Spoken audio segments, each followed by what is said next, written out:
69 tahun melangkah sebagai sebuah negara merdeka. Citra Malaysia semakin rancak diisi dengan keberanian, inovasi dan kepakaran anak tempatan yang mencorakkan masa depan negara, termasuk Jambatan Palekbang yang dipacu Majlis Pembangunan Wilayah Ekonomi Pantai Timur ECERDC.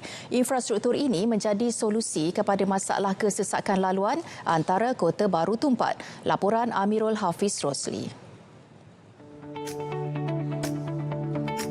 Menampilkan imej moden dan berpotensi menjadi ikon baru Kelantan, Jambatan Palekbang yang berada di Tumpat bukan sekadar infrastruktur, tetapi sebuah karya seni kejuruteraan dengan manfaat utamanya untuk rakyat.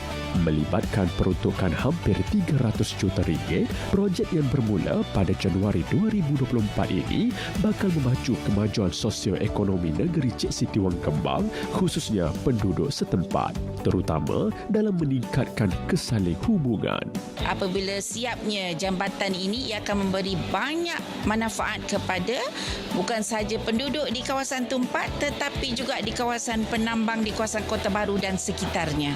Jadi apa manfaatnya? Tentulah ia akan melancarkan pergerakan antara kedua-dua kawasan ini selain daripada akan merancakkan aktiviti pelancongan. Dengan adanya jambatan yang bakal siap ini akan memudahkan penduduk di kawasan Kota Baru dan juga Tumpat untuk pergi marilah. Jadi sebenarnya sebagai penduduk saya cukup teruja dan tak sabar untuk menantikan jambatan itu siap dengan sepenuhnya, dan kita nak ucapkan terima kasih jugalah. Dijangka siap hujung tahun depan, jambatan ini menggunakan reka bentuk jambatan kabel penahan disokong dua tiang utama setinggi lebih 100 meter, sekaligus membuktikan kepakaran konsultan dan kontraktor tempatan mampu berdiri sama tinggi dengan gergasi teknologi luar negara. Tahap kepakaran yang ditunjukkan oleh konsultan kita dan juga kita punya kontraktor tempatan memang up to par lah dengan apa teknologi yang ada di luar sana. Jadi daripada segi reka bentuknya, daripada segi menilai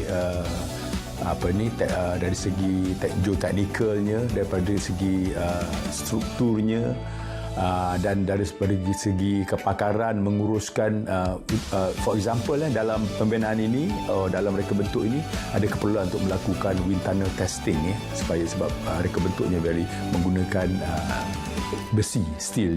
Cabaran utama projek ini pembinaannya dalam Sungai Cetek. Justru ia dibangunkan dengan mengaplikasi kaedah penambakan dan sistem empangan ke kota bagi memastikan kerja pembinaan yang selamat, sekaligus menguji keupayaan kepakaran tempatan mengendalikan projek infrastruktur kompleks menggunakan teknologi terkini. Dengan teknologi yang semakin maju, tenaga kerja yang semakin kompeten dan komitmen terhadap standard keselamatan serta kualiti, industri pembinaan Malaysia terus membuktikan keupayaan membina bukan sahaja infrastruktur tetapi juga masa depan negara. Laporan Amirul Hafiz Rosli, Berita RTM.